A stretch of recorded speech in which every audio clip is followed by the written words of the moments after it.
Hello friends, आप सभी का स्वागत है हमारे यूट्यूब परिवार स्पेशल फील्ड स्पेशल स्टडी में, जिसमें आज हम बात करेंगे इंक्लूसिव एजुकेशन की, जो कि आपके डीएड स्पेशल एजुकेशन के सेकेंड ईयर के पेपर नंबर 10 की हम बात कर रहे हैं। इंक्लूसिव एजुकेशन मतलब समावेशी शिक्षा। इससे संबंधित हम लोगों ने यूनिट फर्स्ट में सब यूनिट 1.1 और 1.2 इसको हमने कवर कर लिया है। अगर अभी तक आप लोगों ने वीडियो नहीं देखा है तो आप हमारे चैनल पे जा कर के ये वीडियो देख सकते हैं। आप हमारा टेलीग्राम चैनल भी ज्वाइन कर सकते हैं, जहां से आपको इसका पीडीएफ भी मिल जाएगा। स्पेशल फील्ड स्पेशल स्टडी हमारा टेलीग्राम चैनल है और स्पेशल फील्ड स्पेशल स्टडी हमारा यूट्यूब चैनल भी है, तो आपको खोजने में आई होप कोई समस्या नहीं होगी। चलिए अब हम बात करेंगे इस वीडियो में 1.3 की, जो कि हमारा आज टॉपिक रहने वाला है विकलांगता को एक मानव विविधता के रूप में समझना। अब इससे संबंधित आप लोगों के पेपर में कैसे प्रश्न बनते हैं इसके बारे में हम पहले देखेंगे, उसके बाद हम इसका उत्तर जानेंगे। क्योंकि आप लोगों को पता है कि एक ही क्वेश्चन को कितनी बार घुमा के पूछा जाता है, तो ये हमें कन्फ्यूजन एग्ज़ाम टाइम में बिल्कुल भी ना रहे। आप देख सकते हैं कि आप लोगों को लगातार अभी थ्योरी पढ़ाया जा रहा है और इससे रिलेटेड आप लोगों को शॉर्ट टाइप क्वेश्चन भी बताए जाएंगे, जो कि आपके एग्ज़ाम के लिए काफ़ी हेल्पफुल रहेंगे। और आपको इससे संबंधित कुछ आपके ट्रू फॉल्स और ऑब्जेक्टिव टाइप भी क्वेश्चन दिए जाएंगे, आप लोग उसको भी करते रहिएगा। अगर आप लोगों ने अभी तक नहीं देखा है तो आप पुराना वीडियो भी देख लीजिए, उसमें भी काफ़ी अच्छे से तैयारी कराई गई है।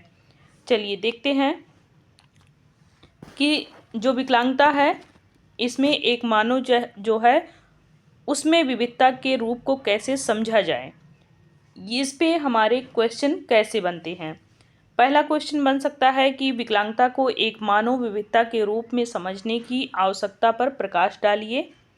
या फिर इसी प्रश्न को विकलांगता को सामाजिक और शैक्षिक दृष्टिकोण से एक मानव विविधता के रूप में कैसे देखा जा सकता है, उल्लेख कीजिए।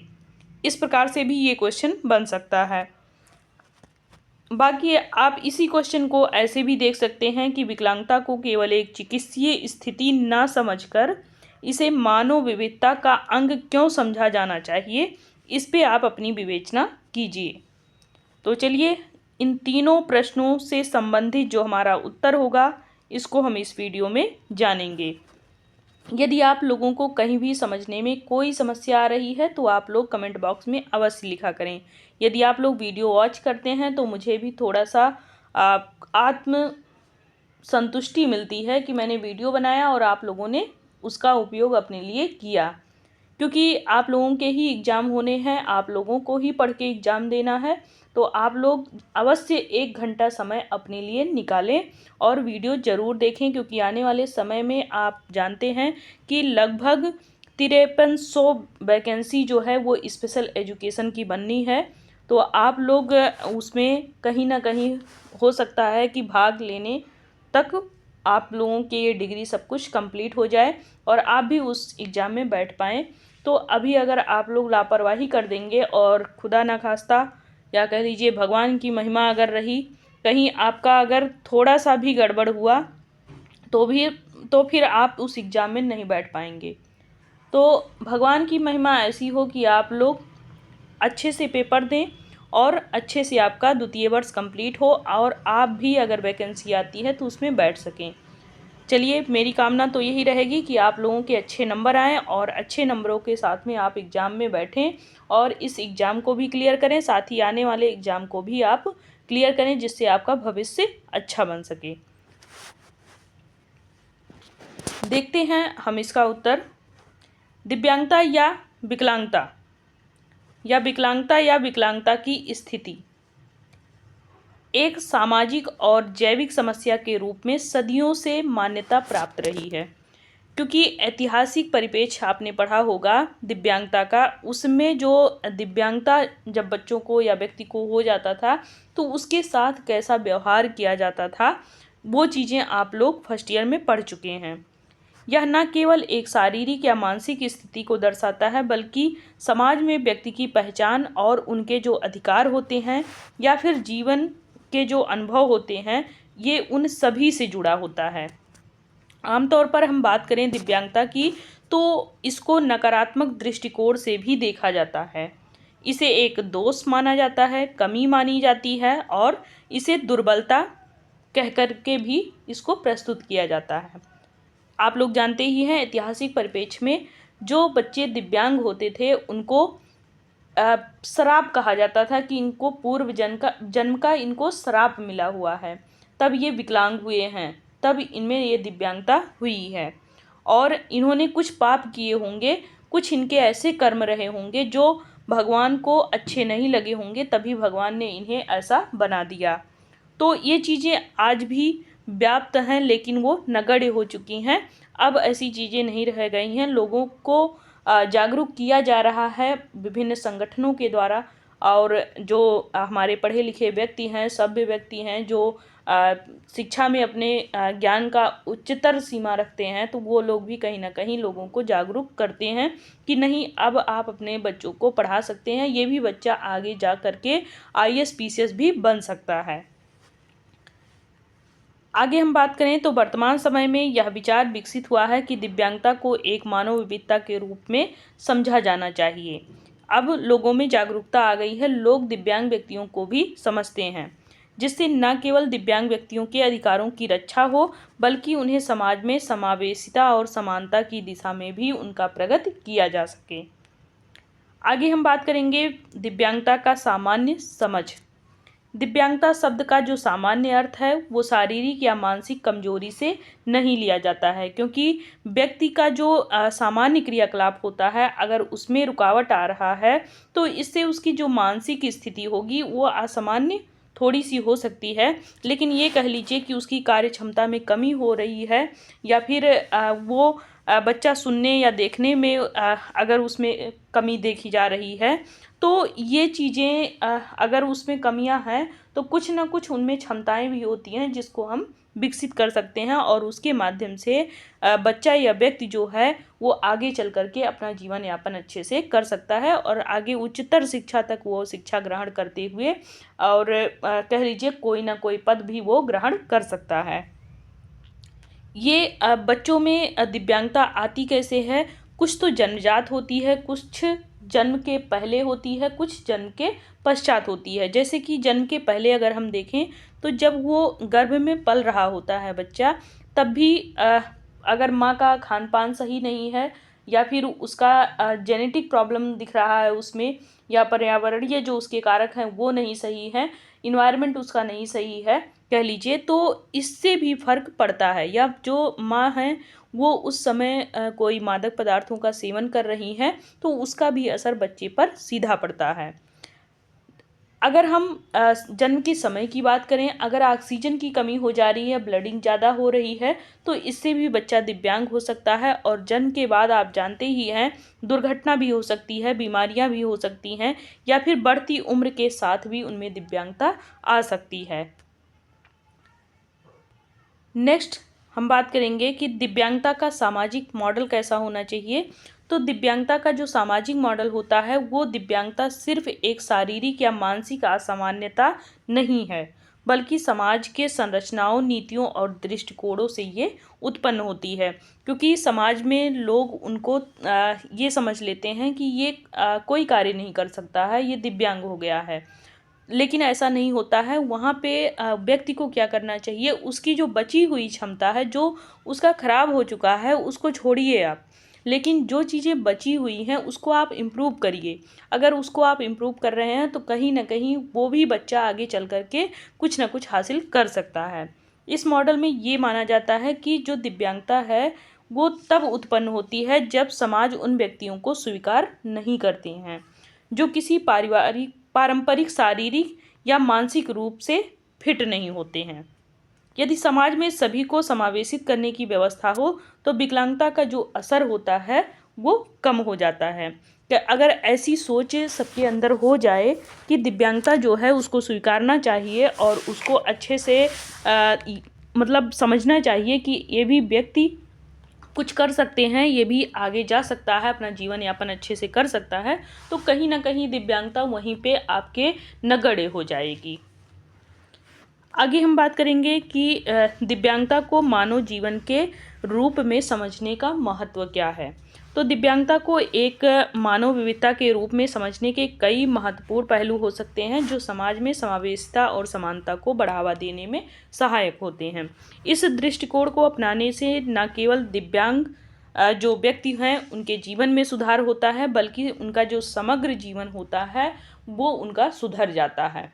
एक तरीके से वो भी विविधपूर्ण बन जाते हैं। कह लीजिए कि सारी चीज़ों की जानकारी उन्हें भी होती है, वो भी समावेशिता में आ जाते हैं। नेक्स्ट है पॉइंट हमारा कि विविधता की स्वीकृति। यदि हम विविधता की स्वीकृति को अपना ले रहे हैं तो ऐसे में जो व्यक्ति होता है जिनमें दिव्यांगता होती है वो एक तरीके से समाज का अंग हो जाता है और समाज में उसे जो भी अधिकार एक सामान्य व्यक्ति को दिया जाता है वही अधिकार उसको भी दिया जाना चाहिए और उसके भी अधिकारों की रक्षा की जानी चाहिए। और जो भी वहाँ पे आगे बढ़ने या प्रगति में या व्यावसायिक क्षेत्र हो, शिक्षा क्षेत्र हो, हर जगह उसको भी समान अवसर दिया जाना चाहिए। क्योंकि मानव विविधता का अर्थ है कि हर व्यक्ति में जो अलग गुण हैं या अलग क्षमताएं हैं या उनकी जो विशेषताएं हैं उन चीज़ों को भी वहाँ पे महत्व दिया जाए। विकलांगता को मानव विविधता के एक हिस्से के रूप में देखना ही समाज को यह समझने में मदद करता है कि हर व्यक्ति की अपनी विशेषता होती है, वो एक दूसरे से अद्वितीय है। दिव्यांगता वाले जो व्यक्ति होते हैं समाज के वे अभिन्न हिस्से होते हैं और समाज से उन्हें अलग करके नहीं देखा जाना चाहिए कि आप उन्हें समाज का एक अंग ना माने। समाज से अगर उन्हें अलग समझेंगे तो फिर कहीं ना कहीं उन व्यक्तियों में भी अपराध की भावना भी आ सकती है या कह लीजिए कि वो भी हीन भाव के शिकार होंगे। और ऐसे में उनकी विविधता का सम्मान करना चाहिए, उन्हें भी समान अवसर देना चाहिए और उनका आत्मसम्मान बढ़ाना चाहिए, समर्पण हो उनके प्रति और सहानुभूति भी उनके प्रति रखना चाहिए। नेक्स्ट है पॉइंट हमारा समाज में समावेशिता।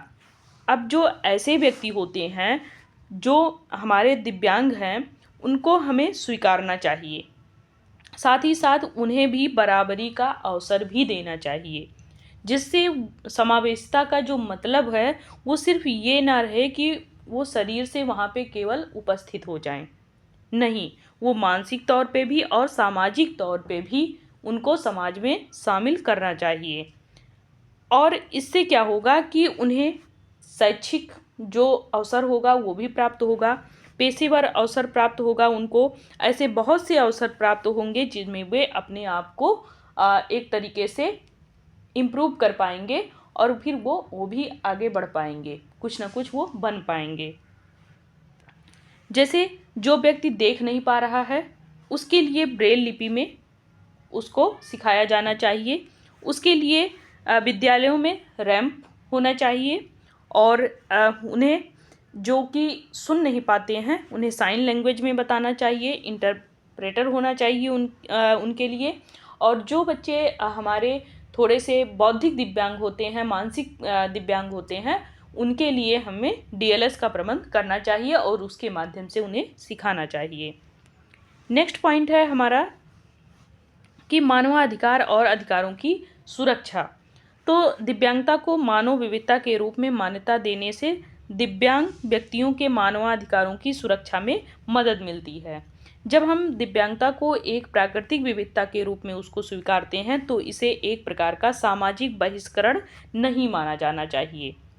यह एक प्राकृतिक मानव अधिकार बन जाता है कि हर व्यक्ति को समान अवसर मिले, चाहे वह शारीरिक रूप से या वो मानसिक रूप से वो सक्षम ना भी हो तब भी। नेक्स्ट पॉइंट है हमारा कि दिव्यांगता के प्रति दृष्टिकोण में बदलाव। तो दिव्यांगता को मानव विविधता के रूप में समझने से न केवल दिव्यांग व्यक्तियों के प्रति दृष्टिकोण में बदलाव आता है, बल्कि समाज के समग्र दृष्टिकोण में भी परिवर्तन देखने को मिलता है। आमतौर पर जो दिव्यांग व्यक्ति होते हैं वो एक बोझ या दुर्बलता के रूप में उन्हें नहीं देखना चाहिए, बल्कि उन्हें भी समाज का एक अंग समझना चाहिए। उनके साथ समानता का व्यवहार करना चाहिए और उन्हें भी आगे बढ़ने का अवसर देना चाहिए। अगला है सहयोग और सामूहिक प्रयास। ये बहुत ज़्यादा आपका टिपिकल पॉइंट नहीं है कि आपको अच्छे से समझ में नहीं आएगा। अगर आप वीडियो ऑन करके सुन भी लेते हैं तो आपको काफ़ी कुछ चीज़ें क्लियर हो जाएंगी।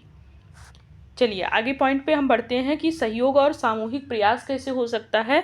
तो जो दिव्यांग व्यक्ति होते हैं उनकी जो विविधता होती है उसको समझने की ज़रूरत होती है।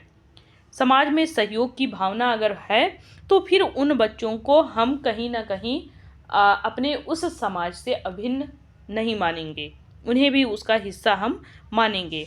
इससे क्या होगा कि वो चाहे सामाजिक समूह हो, संस्थाएं हो या कल्याण हो, उनके लिए कोई ऐसा काम किया जा रहा हो जो उन बच्चों के कल्याण में हो, तो इन सभी को एक तरीके से एकजुट हो करके इन बच्चों के प्रति कार्य करने चाहिए, जिसमें आपके एनजीओ भी आते हैं, सरकारी एजेंसियां आती हैं, सामाजिक संगठन आते हैं। ये सब मिलकर के आज भी कार्य कर रहे हैं इन बच्चों के लिए। नेक्स्ट है प्रेरणा और सीखने की संभावनाएं। जो दिव्यांग व्यक्ति होते हैं उनमें मानव विविधता के रूप में उनको स्वीकारना न केवल विकलांग व्यक्तियों के लिए बल्कि समाज के बाकी सदस्यों के लिए भी एक प्रेरणादायक हो सकता है।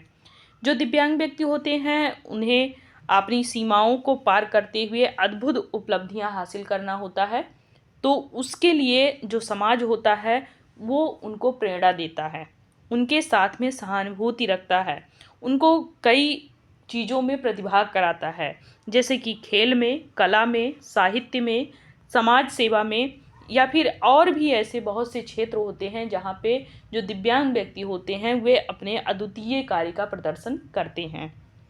यह समाज को यह भी सिखाता है कि सीमाएं केवल मानसिक होती हैं और दिव्यांगता को अवसर के रूप में देखा जाना चाहिए। ऐसा न हो कि नहीं ये एक बाधा है, ये एक अवरोध है और ये इन बच्चों को आगे नहीं बढ़ने देगा, तो फिर ऐसा कुछ नहीं समझना चाहिए, उनको प्रेरित करना चाहिए ताकि वो भी आगे बढ़ सकें। अगला पॉइंट है हमारा सशक्तिकरण और आत्मनिर्भरता। अब सशक्तिकरण और आत्मनिर्भरता ये दो शब्द ही ऐसे आपके गहरे शब्द हैं जिसको आप एक बार पढ़ेंगे इस शब्द को तो ही आपके दिमाग में क्लियर हो जाएगा कि इन बच्चों को कैसे सशक्तिकरण बनाना है, कैसे आत्मनिर्भर बनाना है। अगर हमें इन बच्चों के सशक्तिकरण की दिशा में हम देखते हैं तो यहाँ पे बच्चों को देख करके हमें ये डिसाइड नहीं करना चाहिए कि ये बच्चे कुछ नहीं कर पाएंगे, बल्कि उनके अनुभव जो हों उसका हमें सम्मान करना चाहिए और उन बच्चों को उनकी क्षमता के अनुसार उन्हें अवसर प्रदान करना चाहिए और उनको आत्मनिर्भर बनाने के लिए आप उन पर कभी भी अवरोध न लगाएं या कह लीजिए बाधा ना उत्पन्न करें। आप उनको आगे बढ़ने के लिए सशक्तिकरण करें, उनके जो योगदान है उनको भी स्वीकार करें और उनकी भावनाओं का सम्मान करते हुए उनको सशक्तिकरण या कह लीजिए उनको आत्मनिर्भर बना सकते हैं। अगला पॉइंट है हमारा कि दिव्यांगता का सामाजिक दृष्टिकोण। विकलांगता का केवल एक चिकित्सीय समस्या के रूप में देखना समाज को विकलांग व्यक्तियों को सीमित रूप से देखने की आदत डालता है। यह दृष्टिकोण उन्हें केवल चिकित्सा उपचार या शारीरिक सुधार आवश्यकता वाले विषय के रूप में प्रस्तुत करता है, परंतु अगर हम दिव्यांगता को एक मानव विविधता के रूप में देखें तो यह हम समझ सकते हैं कि हर व्यक्ति का जो जीवन है और शरीर है वो अलग है। विकलांगता की किसी शारीरिक या मानसिक स्थिति से अधिक है। यह मानव विविधता का हिस्सा है जिसे समाज में स्वीकार किया जाना चाहिए। आज की समाज में दिव्यांगता को समझने की जो पारंपरिक जो मॉडल है उसमें आप देख सकते हैं एक सामाजिक मॉडल आपका जो है जिसके अनुसार जो दिव्यांगता है वो शारीरिक या मानसिक सीमा नहीं होती है, बल्कि ये समाज द्वारा उन सीमाओं को उत्पन्न करने वाली बाधाओं से उत्पन्न होती है जब एक समाज विकलांग व्यक्तियों को कामकाजी, शैक्षिक और सामाजिक जीवन में समान अवसर और संसाधन प्रदान करता है। तभी वे अपनी वास्तविक क्षमता को पहचान सकते हैं और वो भी आगे बढ़ सकते हैं। यदि समाज शारीरिक संरचनाओं, परिवहन और शिक्षण सुविधाओं को दिव्यांग व्यक्तियों के अनुकूल नहीं बना रहा है, तो फिर वे बच्चे काफ़ी हद तक अपने आप में सिमट जाते हैं। और अगर उनके अनुकूल बनाता है तो जो दिव्यांग होते हैं उनकी सीमाएं काफ़ी हद तक बढ़ जाती हैं, या अगर वहीं पे हम अवरोध उत्पन्न कर दें तो वो सिमट जाती हैं, या कह लीजिए समाप्त भी हो जाती हैं। इससे यह प्रमाणित हो सकता है कि जो दिव्यांग व्यक्ति है केवल एक व्यक्तिगत या चिकित्सीय समस्या के रूप में नहीं, बल्कि समाज की संरचना और मानसिकता का हिस्सा माना जाना चाहिए। व्यक्ति जो होता है वो कह लीजिए कि शरीर से दिव्यांग नहीं होता है, मानसिक रूप से अगर वो दिव्यांग हो गया तो फिर प्रॉब्लम आती है। अगर वो शारीरिक रूप से दिव्यांग है तो उसमें करने की बहुत कुछ क्षमता बची हुई है जो अब वो आगे कर भी सकता है, लेकिन मानसिक रूप से अगर वो दिव्यांग हो गया तो फिर उसको आप आगे बढ़ाने के लिए बहुत ज़्यादा आप उसके साथ में कार्य करना होता है। उसकी मानसिक स्थिति को मजबूत बनाना होता है, सशक्तिकरण या आत्मनिर्भर बनाने का आपको पूरा पूरा अपना प्रयास करना पड़ता है। जो भी व्यक्ति होता है वो शारीरिक रूप से नहीं, वो मानसिक रूप से दिव्यांग होता है अगर, तो फिर वो आगे नहीं बढ़ पाता है। जो दिव्यांग व्यक्ति होते हैं समाज में उनका दृष्टिकोण एक महत्वपूर्ण पहलू रखता है। यह दिव्यांग व्यक्तियों को न केवल सामान्य जीवन जीने का अवसर प्रदान करता है, बल्कि उनके अधिकारों और स्वतंत्रता का भी यहाँ पे महत्वपूर्ण ख्याल रखा जाता है। जब हम दिव्यांग व्यक्तियों को एक सामाजिक निर्माण के रूप में समझते हैं तो यह हमें समाज की उन संरचनाओं या धारणाओं को चुनौती देने की प्रेरणा देता है जो दिव्यांगता को केवल एक अलग या कमतर स्थिति के रूप में प्रस्तुत करती है। इसके बजाय अगर हम दिव्यांग व्यक्तियों को उनकी विविधताओं के साथ में सम्मान और समर्थन देने का प्रयास करते हैं तो वे भी बच्चे आगे बढ़ते हैं। अगला पॉइंट है हमारा कि दिव्यांगता का शैक्षिक दृष्टिकोण क्या होना चाहिए। अब अगर बच्चे समाज में हैं और वो दिव्यांग हैं तो उन्हें कभी भी चिकित्सा हो गया या फिर उनका शैक्षिक दृष्टिकोण हो गया, इन दोनों चीज़ों से उन्हें अलग नहीं करना चाहिए। क्योंकि कुछ बच्चों में शुरुआती समय में ही अगर उनमें कुछ लक्षण दिख रहे हैं जो दिव्यांग के प्रति उनको लेके जा रहा है तो फिर उसके प्रति हमें सचेत हो जाना चाहिए और शुरुआत में ही उसको चिकित्सीय जो उपचार होते हैं वो दिलाना चाहिए। इससे क्या होता है कि कभी कभी वे बच्चे दिव्यांग के शिकार नहीं हो पाते हैं और वो भी ठीक हो जाते हैं, लेकिन अगर वो ठीक होने लायक नहीं है तो भी हमें उसे चिकित्सीय उपचार देना चाहिए। और उसके साथ साथ हमें उसके शैक्षिक दृष्टिकोण पर भी हमें ध्यान देना चाहिए। उसको क्या चीज़ें आवश्यक हैं या क्या चीज़ें उसकी आवश्यकता है, जो चीज़ें हमें पूर्ण करने पर कह लीजिए कि वो आगे बढ़ सकता है शैक्षिक दृष्टिकोण से। तो उसकी आवश्यकताओं को हमें ध्यान में रखते हुए उनकी आवश्यकता के अनुसार चीज़ें प्रोवाइड कराइए जिससे वे बच्चे आगे बढ़ सकें समाज में। तो अगर मान लीजिए कोई बच्चा आँख से प्रॉब्लम है उसे, तो आप उसे ऑडियो सामग्री प्रदान कर सकते हैं, ब्रेल की किताबें प्रदान कर सकते हैं। और कह लीजिए अगर श्रवण समस्या है, उसे सुनने में प्रॉब्लम है, तो उसे इशारों के माध्यम से कह लीजिए सांकेतिक जो भाषा है उसके माध्यम से उस बच्चे को पढ़ा सकते हैं। और उसके लिए वीडियोग्राफी वगैरह तैयार कर सकते हैं, इंटरप्रेटर का वहाँ पे यूज कर सकते हैं, उससे भी बच्चे अच्छे से पढ़ लेते हैं। तो हमारे जो बच्चे हैं जो विविध प्रकार की विकलांगता धारण करते हैं तो उन्हें हमें कमतर नहीं समझना चाहिए। उनकी जो भी दिव्यांगता हो उस दिव्यांगता के अनुसार उस बच्चे को शिक्षा देना चाहिए। तो सब मिला करके यही है कि बच्चे में दिव्यांगता क्या है, उस दिव्यांगता को देख करके हमें कैसे उसे शिक्षित करना है, ये चीज़ें हम इस वीडियो में पूरा जाने हैं। अब हम सबसे लास्ट पॉइंट देखते हैं कि दिव्यांगता और नीतियाँ क्या हैं। तो विकलांगता को मानव विविधता के रूप में समझने से समाज की नीतियाँ और योजनाएं भी बदलनी चाहिए। कई देशों में दिव्यांग व्यक्तियों के लिए विशेष नीतियां बनाई गई हैं जो उनके अधिकारों और कल्याण की रक्षा करता है। जब दिव्यांगता को मानव विविधता के हिस्से के रूप में स्वीकार कर लिया जाता है तो इन नीतियों का उद्देश्य केवल चिकित्सा उपचार या भत्तों तक ही नहीं सीमित रहता है, बल्कि इसमें विकलांग व्यक्तियों के लिए एक समान अवसर का भी निर्माण हो जाता है। जो दिव्यांग व्यक्ति होते हैं उनके लिए कामकाजी क्षेत्र में समान अवसर उनके लिए सुनिश्चित करना चाहिए। उनके अनुकूल उन्हें परिवहन की सुविधाएं भी देनी चाहिए। शिक्षा प्रणाली की भी यहाँ पे रचनात्मक चीज़ें शामिल करनी चाहिए, एक्टिविटी कार्य जिसको बोलते हैं। इसके अतिरिक्त जब समाज दिव्यांगता को मानव विविधता के हिस्से के रूप में देखता है तो यह समाज के अन्य वर्गों को की भी मानसिकता और संवेदनशीलता में बदलाव की दिशा में सबको प्रेरित करता है।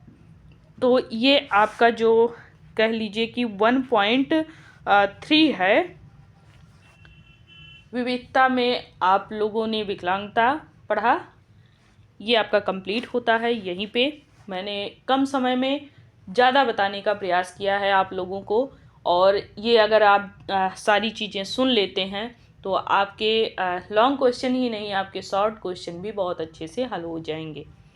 तो चलिए, तब तक इस वीडियो को एंजॉय करिए आप लोग और अपनी पढ़ाई बनाए रखिए, क्योंकि आप अगर अपने लिए 1 घंटे का भी समय नहीं निकाल रहे हैं तो फिर आप सोच सकते हैं कि आप क्या कर रहे हैं।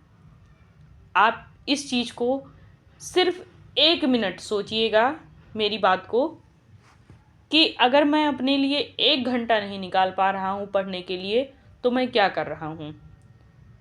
आप डिग्री ले रहे हैं, 2 साल की डिग्री ले रहे हैं, इस 2 साल की डिग्री में अगर आप 1 घंटे की पढ़ाई नहीं कर रहे हैं तो फिर आगे आप केवल डिग्री ही लेकर रह जाएंगे।